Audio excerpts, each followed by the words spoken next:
Caitriona Balfe's dark secret revealed. Sam Heughan drawn into a tragedy with no way out. Flashes flash by. Reporters hover over Caitriona Balfe at the premiere of her new film. The smile is professional, the head bows politely, her eyes hide something unsaid. Behind the elegant dress, behind the delicate makeup, Caitriona is carrying a secret that, if revealed, will bring tragedy not only to her but also to her closest partner and co-star, Sam Heughan. A dark childhood.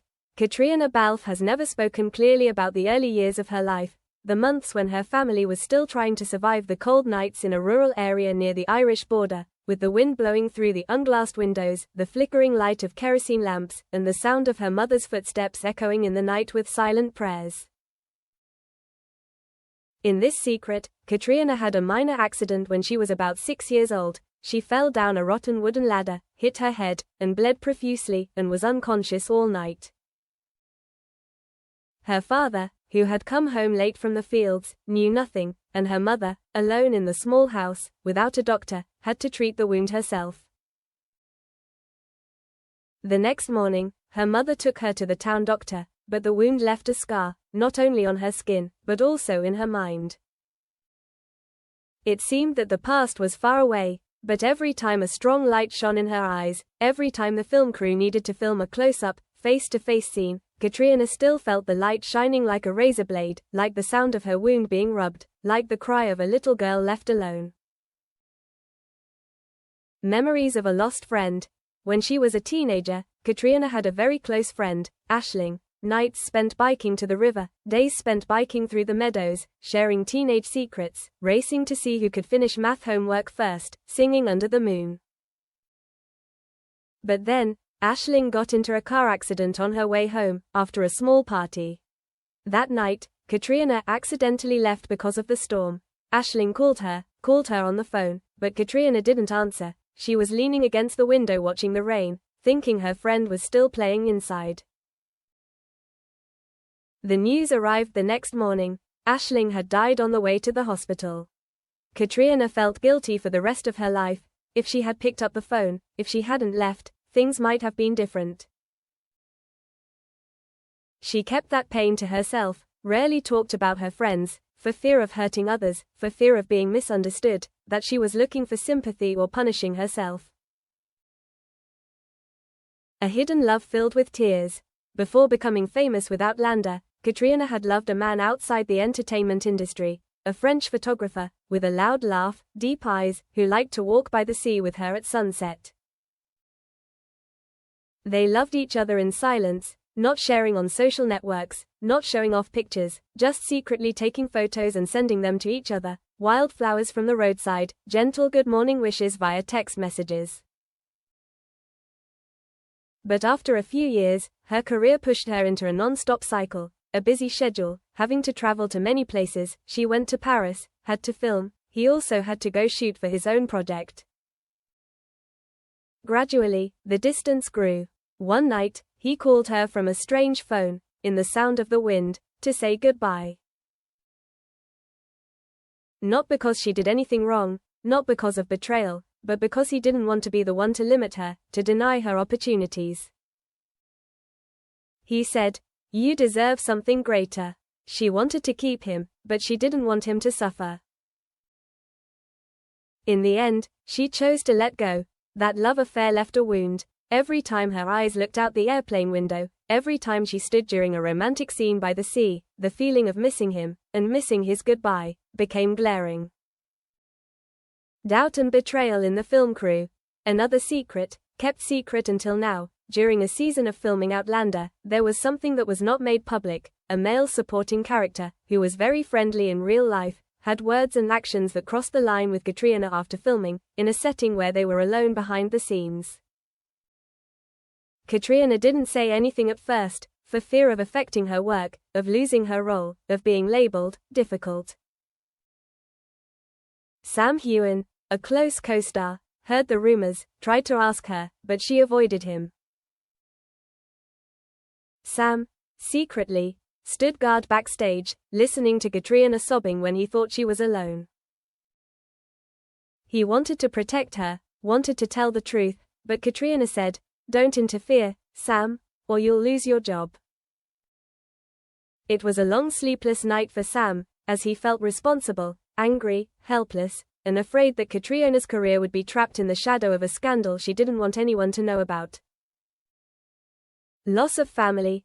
Caitriona's family, her parents, her sisters, are the anchor she speaks of in every interview. But few people know that, when she was already famous, her father was diagnosed with a serious illness, liver cancer. She loved her father so much that every time the plane took off, she wondered, is this going to be the last trip? Caitriona did not announce this to the public. She was afraid of fans' pity, afraid that the media would make a tragic story, afraid that her role would be caressed by the halo of pity. Sam Heughan knew the truth, because Caitriona told him privately in the middle of the night.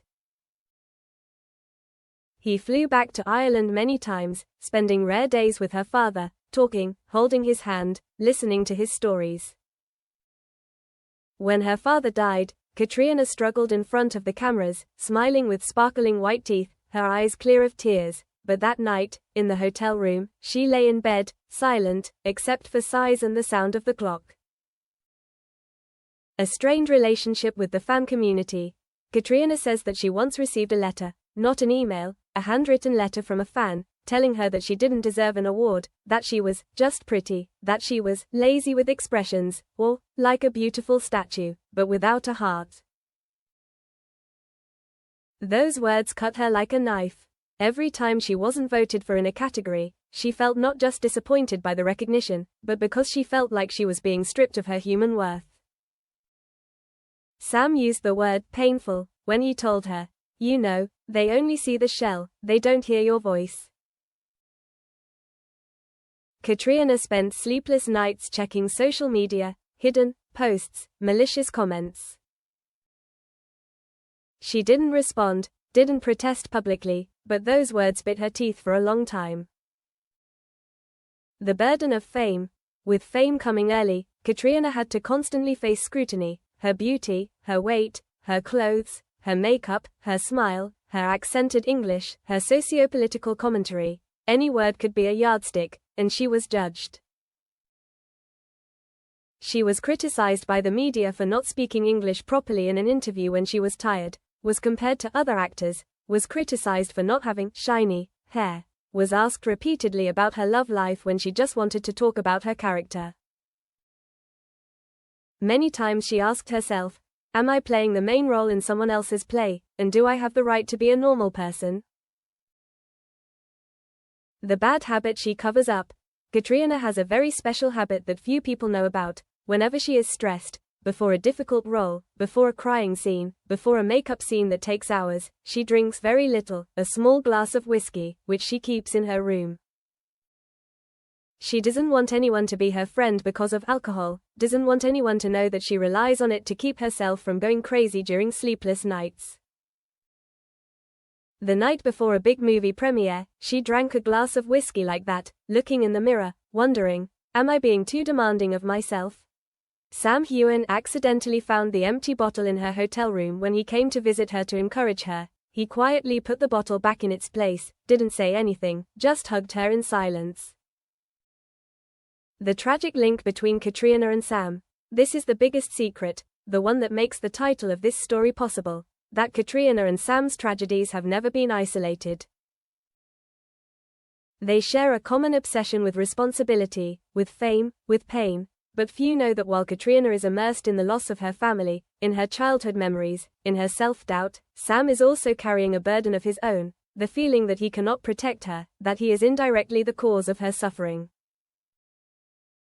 Sam, according to the secret story, once turned down a big international role to stay by Caitriona's side when her father was seriously ill.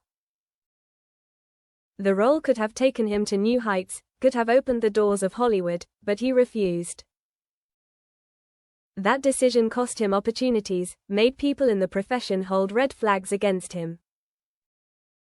Some people said, "She is so beautiful and talented, you should be a supporting role for her." Words that did not hurt Caitriona clearly, but hurt Sam, because he loved her, because he wanted to be together. When Caitriona's father died, Sam fell into a mild depression. He told a friend, "If I go on set, she won't have anyone to hold when she cries." He felt guilty for his career, for the spotlight, for thinking he could be strong on air, but fragile around her.